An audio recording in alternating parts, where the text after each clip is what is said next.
So please tell us about the evolution of the organization from Charleston Housing Trust to South Carolina Community Loan Fund. So Charleston Housing Trust started when I was working for the City of Charleston, and I was in the Housing Community Development Department. We had a council from the mayor on housing and homelessness, and part of that was looking at affordability in the Charleston area and thinking about, what are some innovative ways to approach housing issues in the city. So this council came up with an idea of starting a housing trust fund, which originally was supposed to help to provide gap financing and subsidy to build affordable housing within the city. But the group really felt that it was more than just about housing. It was about the entire community beyond the city of Charleston, beyond Charleston County. So we did start the Charleston Housing Trust Fund as a nonprofit housing trust initially, but part of the funding sources for trust funds are a dedicated revenue stream, typically a transfer fee that is put into a pool, and then you use those funds to finance housing, and typically those funds are forgiven over time. Well, we were successful in getting legislation to create housing trust funds, but we had a huge fight against the realtors and the home builders on actually getting that dedicated revenue stream to fund it. But the commitment of the city of Charleston through Mayor Riley, as well as Charleston County, they seeded the organization to really get it off the ground. And we were able to go to the State Housing Finance Authority and ask them for $1 million. At the time, they had a state housing trust fund, which they still have, that was funded through a similar type of recording fee.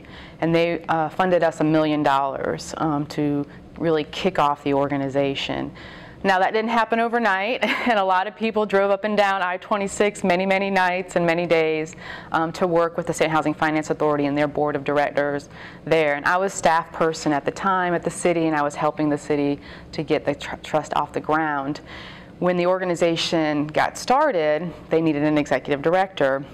And certainly I was a staff person that had to really help to put the board together, help put the plan together, and really kind of help to spearhead that. And so Vince Graham, who was our founding chair at the time, and Mayor Riley basically asked me if I was interested in leaving my city job to run this new nonprofit. And so that's how I got started. I guess I was just naive enough and and young enough to really, want to do something just different and exciting. And so I left the city as a staff person and was the first director at 30 years old. It was my 30th birthday when I was my first day at the trust. And one of the things that we realized is that the city was not the only community that needed housing, affordable housing, that this was really a regional issue. And so very early out the gate, we decided to become the Low Country Housing Trust and really expand our geographical area and think about that housing was one component, but the community economic development was really the broader aspects of the organization's goals. All right. And what were some of the challenges in the beginning? I think some of the challenges probably even still remain the challenges. The discussion around affordable housing and what that means. That's those people, there was a lot of NIMBY, which is not in my backyard. So really educating the community around why affordable housing is so valuable and how it's intertwined with economic and social opportunities for everyone, no matter what income you are, no matter what race you are, no matter who you are, that those opportunities should be available to everyone.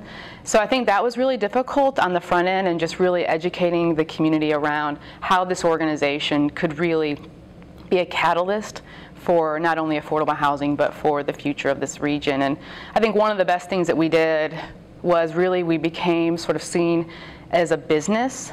And I know that sounds sort of passé, well, you're a non-for-profit, but you're a business. But we became members of the Chamber of Commerce, which to this day, I know that they're still a huge partner with the loan fund. And so we became we became members of the Bankers Association. We really wanted the community to see us as a valuable asset to solving not only a social problem, but an economic problem. And so I think education was a big lift. Getting the resources that we needed initially. We had the commitment from the city, but we had to leverage that. One of the things that I remember, Steve Bedard, who is the CFO at the City of Charleston, and he was basically going to be paying my salary for 2 years. And he says, well, we're going to pay your salary for 2 years. He says, so it's up to you to do the rest. And to me, being from the south side of Chicago, I was like, that's a challenge, I'm going to take that on. And so I really felt that we had people behind us, but at the same time, we really had a lot to prove. And what did you see, or what do you see as some of the major milestones in the organization's history?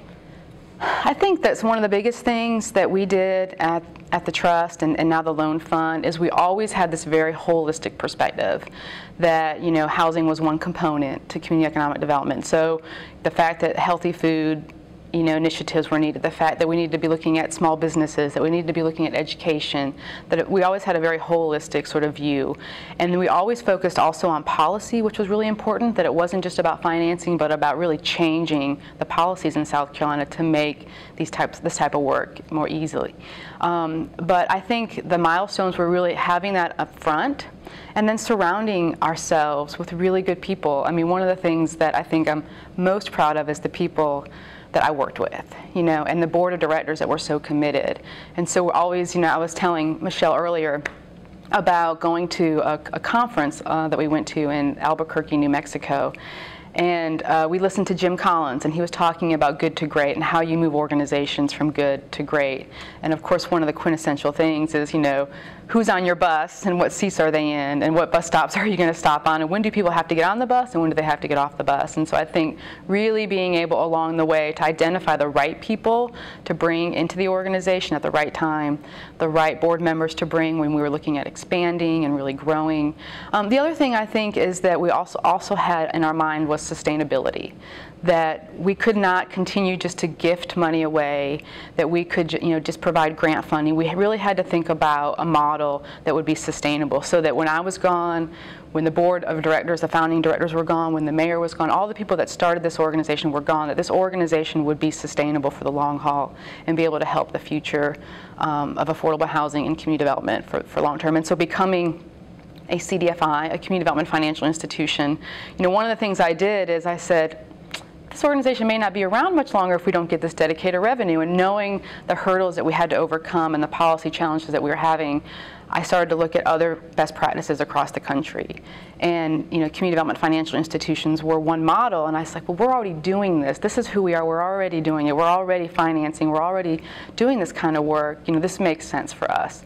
And so we were always sort of looking at innovative ways to be better and to do more. And so I think those were huge milestones that enabled us to really catapult the organization moving forward. And then through that program, we realized, wow, we can get into healthy food. There's all these other things that we could be doing. And so really sort of following that path was really huge, I think, in the work that we were doing. Why is the organization important to South Carolina, to the state? Well, I think that South Carolina still has a lot of challenges. I mean, we have still a lot of poverty.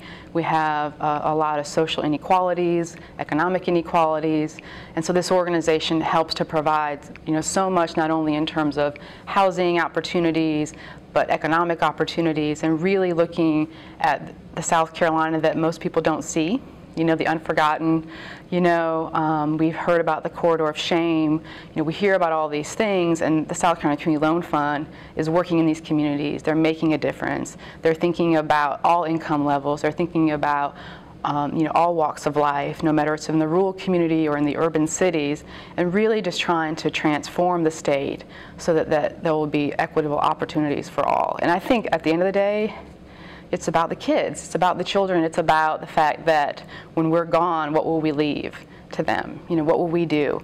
I know that for me personally, I grew up single mom, public housing, and if it weren't for the people that helped me along the way, who knows what my path would have been. And what do you envision for the future of South Carolina Community Loan Fund?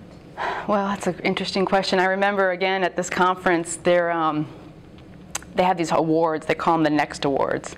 And it's millions of dollars worth of funding that's available. And we were very small at the time, and we were just really getting out the gate and just becoming certified as a CDFI. And I looked over at Michelle and our board members that were there at the time, and I said, one day, that's going to be the Low Country Housing Trust. One day we're going to be standing on that stage, and I still believe it's going to happen, and it's already happened. I know that they've had some awards in the past from Opportunity Finance Network, but eventually I think that South Carolina Community Loan Fund will be national. I mean, I think that they will be impacting the lives across this country.